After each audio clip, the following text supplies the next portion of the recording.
Hi everybody and welcome to the Worms Rumble panel. I'm John Wilcox from Team 17 and I'm joined by a couple of members of the Rumble development team who are here to discuss all things, surprisingly enough, Worms Rumble. First of all, guys, can you introduce yourselves and explain your roles on the game? So my name's Kevin Carthew. I'm the creative director here at Team 17, head up the design department. I don't necessarily work on the titles day to day full time. That's more the likes of Adam and the other team members will be doing such things. I'm more involved in getting projects off the ground, pitching projects, and then supporting development of the game throughout. And I'm Adam Findlay. I'm the lead designer on Worms Rumble. So I'm working on the project kind of creatively day to day, looking after the design team on it and working with Kev, the creative director, to kind of keep the vision and the direction of the game going. Fantastic. Lovely stuff. Well, some viewers may have played Worms Rumble in the recently held closed beta on PC. But for those who haven't been able to take part in the game yet, Kev, how do you describe Worms Rumble? So Worms Rumble, simply described, is a real-time version of Worms. I say simply described because things are never so simple. As most people will know, Worms is a really long-running series, has a very storied history, and real-time is a huge departure for the series. Worms is a turn-based strategy game. Worms Rumble isn't that. It's much more an action game. That means that the game plays very differently from usual entries in the Worms series. It's a lot more fast-paced. It's not to say that it doesn't have strategic elements in it. It does. But it's less like playing chess and it's more like playing an action game. It has many hallmarks of the series. So obviously that manifests itself mainly, I would say, in the character. The Worms characters are familiar to everybody. They bring a lot of the style and the tone of the humor to the series, a lot of the things and the elements that the brand is known for, a lot of things that are iconic to the Worms series have transferred across to Worms Rumble. So it is a real departure, but we think that there's a lot in it that will be familiar to long-time fans of the series. I think there's a lot for long-standing fans of the series to enjoy, but it is quite a different beast to what has gone before. Okay, that's great. And at launch, the game's going to feature two modes, Deathmatch and Battle Royale. How many players can take part in each of the modes, the sort of chaos and the heat of battle, and how do the two modes differ? So we've got the kind of the two modes at launch. We've got Deathmatch and we've got Battle Royale. The Battle Royale mode itself is actually kind of split into two sub modes. So we've got a solos version of it and we've got a squads version of it. You'll be able to play with up to 32 players in Deathmatch and Battle Royale solos, and it will be 30 players in Battle Royale squads, which is made up of 10 squads of 3.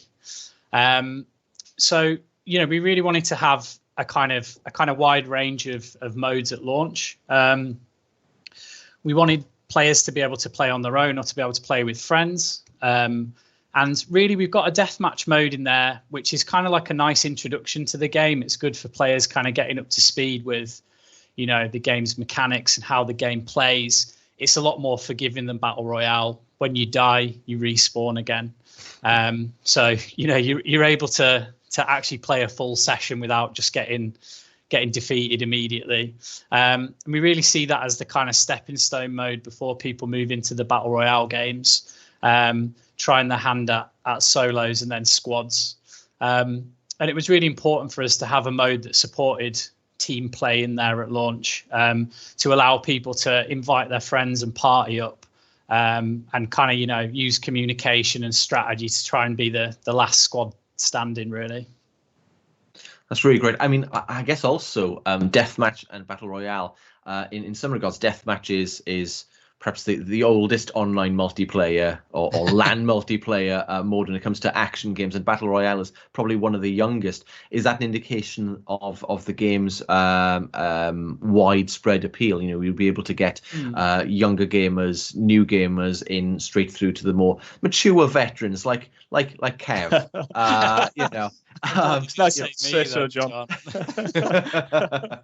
I think what we've really tried to do is almost build the real-time Worms game that will allow for a really broad selection of modes. So whilst we're launching with the kind of 3 modes that I've just described there, we will be looking at doing other modes in the future, doing those as updates. So it's really important to us that we didn't just kind of pigeonhole the game one way or another. We really wanted it to be real-time worms that can support all sorts of different play in there. I think there's also something in what you said there, John, about I think you termed it as bringing it to a younger audience. I'd definitely be interested to see if we can bring this game to a slightly wider audience. And I feel that this game is maybe a little bit more accessible than some of the Worms games that have gone in the past. As we've said, Worms is a long-running series. Everybody knows that we've made quite a few turn-based versions of Worms. And as we've done that, obviously with each entry, we've innovated. The games have gotten a little bit bigger in some instances. They've gotten a little bit more complex. You think about the size of the arsenal that the Worms have access to. Each one of those weapons on its own merits sometimes controls differently. So there are a lot of rules and a lot of things to remember in Worms as it is today. You think about the complexity of games like WMD. And with this version of Worms, almost like being a spin-off or its own thing, that's allowed us to reset in a lot of ways and really focus on what's important with the core mechanics and really try and get to what works best for this game. So in some ways, because of that, it has naturally meant that I think that this game is perhaps more accessible than some of the Worms games that we've released in the past. Right. And actually talking about, you mentioned weapons. I think they're a quintessential part of what makes a Worms game. I think, beyond the typical machine guns and shotguns and everything else that you'd find in other action games, exploding sheep, holy hand grenades and stuff like that are a key part of the franchise for the last 25 years or so. Can you talk us through about some of the weapons that we can expect to see in Worms Rumble, some favourites that are coming back in, and also what are your respective favourites as well? Yeah, sure thing.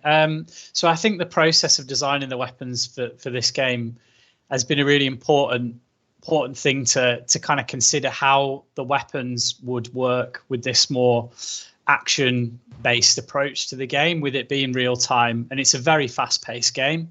So I think what we wanted to do is we wanted to kind of streamline down that weapon set that you've maybe seen in previous Worms games, and really get a set of weapons that could offer different types of gameplay and strategy, but also make it so that it's easy for players to manage that.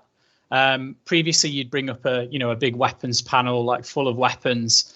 There just isn't time to do that in Worms Rumble. There's not that time to react. So what we did was we kind of looked at old and new ideas for weapons. So we obviously had to bring back some of the classic hallmark weapons of Worms, things like the holy hand grenade, other things that may have not been announced yet. But what we did was we kind of prototyped those. We did lots of play testing on them. We had usability sessions, external players, internal players.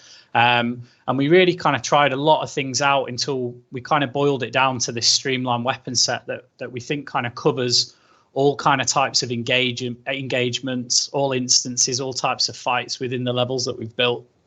My favorite weapon? It's a good question. Please don't say something simple like a shotgun, though. Come on, you can do better. I'm not going to say shotgun. I'm quite a fan of the banana bomb. I like the banana bomb. It's iconic. It's funny, and it does a lot of damage, a lot of destruction. Yeah. So far, actually, we haven't spoken about the map so far. We've seen in the closed beta, we've seen in the announcement trailer released earlier in the summer, Missile Mall, the shopping mall level. It's quite a sprawling level. There's air ducts in it, there's escalators, elevators, destructible objects, the car park, the shop fronts, and obviously a giant ballistic missile right in the heart of it. How do you go about crafting a Rumble level, Adam? And how does that compare to creating a previously typical Worms game, a turn-based Worms level, and how do you iterate upon that design? Sure. So I think, just to give a bit of context, what we sort of wanted to do with the world in this Worms game was really set it at the Worms scale. So in previous games, we've kind of done both in the past, but more recently you'd seen Worms at a kind of sort of micro scale where the world around them was large and they're tiny. And what we wanted to do is we wanted to kind of take it back to, where are the worms from? Where do they live? Normally you see them out on the battlefields at war with each other. So we thought, well, you know, where do they go? What do they do when they're not doing that? So what they do is similar to what they do out on the battlefield, is blow each other up, but for fun. So Missile Mall was really the first kind of location that we set in this kind of Worms city. And what we wanted to do with these levels, we still wanted to get a lot of humor in there, but we almost wanted to get that kind of zany, like kind of wacky Worms spin on it. So that's why you see the kind of mall built on top of this giant missile silo, because that's the kind of thing that the Worms would do, right? In terms of building the levels themselves, they kind of start off on paper with a kind of high level concept. And that then moves into kind of blocking it out in engine. And that's when really the kind of play testing and the iteration start. So, you know, does it feel fun? Is it good to navigate around the level? Does it offer different types of engagement, long range, close range? Does it have scope for strategy and tactics in there? And how do all the game's weapons fit into that environment and work as well? And then what we do then is we kind of get art involved in the process, and then they'll help to concept the level. And then when we've play tested it a lot and we're kind of happy with where it is, it will start to get dressed and it will really start to come alive then when the kind of art and the audio and the animation go into it. I think the thing that probably differs the most to making a level like this, as to say a level in WMD, which I've made in the past, it's a lot more bespoke. It's a lot more kind of handcrafted, I think. In the previous entries with the kind of more destructible world, you almost don't have to consider all the different kind of routes and navigation and possibilities, because it's almost a little more sandboxy with the way that the level can develop over time. So this was designed much more like a sort of handcrafted arena for players to fight in. And of course, there are destructible objects dotted and littered throughout the levels, as well as we've seen in the closed beta already. Now, Worms Rumble is coming to PlayStation consoles, it's coming to PlayStation 4 and PlayStation 5, as well as PC, with cross-play functionality. So there's that sort of cross-generational, as well as cross-platform functionality. How challenging is it to the sort of work that into a game, and how does it affect the creativity that goes into its development? I think developmentally, there's a huge technical challenge that comes with implementing something like crossplay. Even if you just look at the number of games out there in the market that are doing it, there aren't that many. It can be difficult bringing different platform holders together in order to allow their platforms to be opened up and play against different users on different platforms. So there's a massive technical undertaking involved with it. There's all sorts of things that probably aren't visible to the average user, such as standards and requirements for platform holders. There's how we actually achieve it from a user interface point of view, because it's not something standard that comes out of the box. So we have to write all of that. And with writing all of that, we have to think about how usable it is, how accessible it is. The player may not be then matching up with their friends or forming parties in a way that they're used to doing. So all of that's a challenge. So yeah, the crossplay side of it is a huge technical undertaking. There's quite a lot of design involved. But then when it comes to developing for new platforms, I mean, it's always great developing for new platforms. It is undoubtedly a challenge, but it's a really interesting challenge, because you get to learn about cool things like, you know, the features of the new controller, the features that the new platform has from a back-end point of view. And then you've got to think about how you can implement all of those things meaningfully. Like, it has to make sense for your game as well. There's no point doing it if you don't feel that it adds to the experience. So it is a challenge, but it's an interesting challenge. It's a good challenge to have. It's a rewarding challenge, I would say. No, I know that, Kev, I know I mentioned earlier on, I joked about, might have joked about your age earlier on, but, you know, this is not the first time you've moved into a next generation console cycle. You've been with Team 17 now for many years. Over 2 decades, Joe. Over 2 decades, about 22 years from 22 years, yeah. So you worked, and we'll come to this in the Worms 25th panel, but you worked on Worms Armageddon, which I think a lot of people see as the sort of peak of Wormsdom, and you've worked through multiple installments of the series through to the new title with Rumble. Do you still get excited about new console cycles, and how does this one compare to previous ones? Oh yeah, of course. I think anybody working in games or anybody who's interested in games, it's impossible not to. It's just always good to have new toys, right? New platforms, new hardware. It's always super exciting. I think it's especially exciting working at a game developer because there's a buzz around the place and everybody thinks about the potential and what these new platforms might bring. And then you start to get the dev kits in, so people get the first look at the hardware. What does the pad look like? What does the industrial design look like for the first time? And then that carries all the way through, even up until launch day. I can remember many launch periods, going back to say like the days of the PlayStation 2, where somebody might get the first import machine when imports were still a thing, and there'll be a buzz around the office. It'll be in an office somewhere. You can go look at it, play on the new games. Always incredibly exciting. I think both as a fan of games in general and as a game developer. We've said earlier on in the panel, Kev, about it's very much a departure for the series, as we currently know it, the move from team-based strategy into a fast-paced, real-time action shooter. How did that sort of process come about? How did that decision come about? So when we first started thinking about what the next Worms title would be, what form it would take, it actually wasn't that long since we developed Worms WMD. So I think Rumble probably the first rumbles of Worms Rumble probably started about 2 years ago. I didn't plan that. That's completely off the cuff. Well done, look at that. What a pro. That's the kind of dedication that you get. Absolutely. So it was probably about mid to early 2018 we first started talking about the title. So we were still about 2 years from the launch of WMD, and we put a huge effort into WMD. We felt that with WMD, we delivered an awful lot in terms of feature completeness for that design of a classic Worms title. It's an incredibly feature-rich game. It's a very robust game. It shares a lot of commonalities with Worms Armageddon. As you mentioned previously, John, Worms Armageddon has long been a fan favourite. Some of us saw WMD as almost being like a love letter to Worms Armageddon. And it was really difficult in a lot of ways for us to top that. We thought, what would we really do next? Like, where could we take it next? And allied to that also, I think that the classic Worms design does throw up some challenges for design. One of the challenges being, if you want to scale up, if you want to do like a massively multiplayer version of Worms, with it being a turn-based game, how would you actually achieve that? It probably wouldn't be an awful lot of fun, you waiting for 32 other players to take a turn after you taking the turn. You would want to be engaged with it. Yeah, it would almost have to be like a second screen experience, right? You spend half the night just waiting for your turn to come around.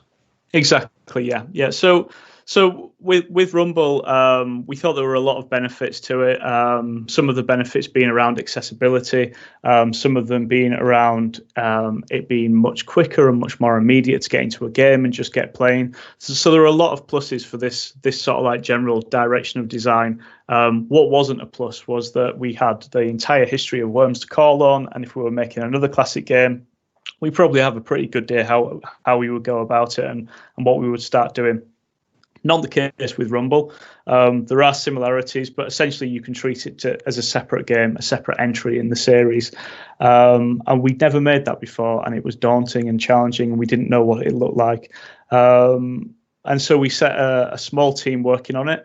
We created a prototype, and we probably kicked that around for about 6 months. It was a super ambitious, very fully fledged prototype. It ran over a network. It wasn't 32 player. I think it was probably around 15 players. It started out as being a battle royale.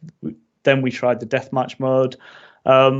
It was quite touch and go for a while as to whether or not we thought we could achieve it. I can remember quite clearly The kicker being that we have a few offices with Team 17, and the prototype was developed in Wakefield.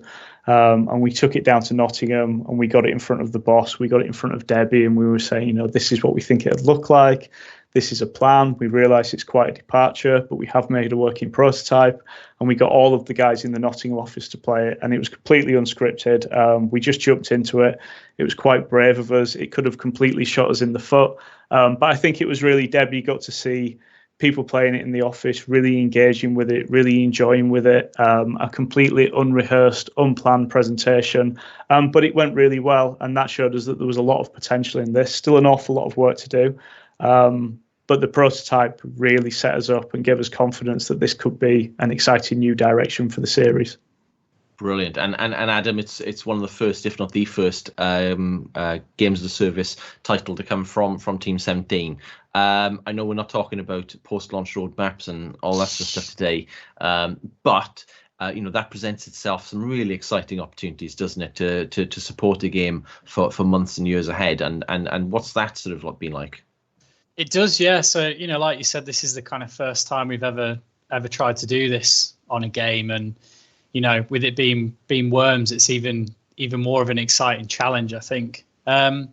So, like you said, we can't really go into the specifics yet, and we will be revealing stuff on the kind of run up to launch. But, we really put a focus on, we want players to have stuff to kind of work towards. We sort of showed some of it off in the beta, so there is a meta game there. You can level your worm up. You can unlock cool, increasingly fancy customization for them to really show off, how good you are at the game. We had some challenges in the beta as well, so there'll be daily challenges there in the game. So things that players can work towards each day to get themselves even more cool rewards. But there'll also be kind of longer term things in there as well. So like weekly, monthly, maybe even annual kind of things that we can't quite go into the specifics of. But really launch is only the beginning for Worms Rumble. We're going to be looking at, supporting it long after launch. We're going to be looking at, really listening to the community and kind of taking on board their feedback and using that to help shape the game in the future. Okay, and that's about wraps up the Worms Rumble panel today. Thank you very much for joining us. Thanks to both Kev and Adam. Chaps, thank you very much. Best of luck with the rest of development. If you want more information on Worms Rumble or track its development, then you can follow it on Steam or via Twitter at WormsTeam17. Thank you very much for joining us. Bye.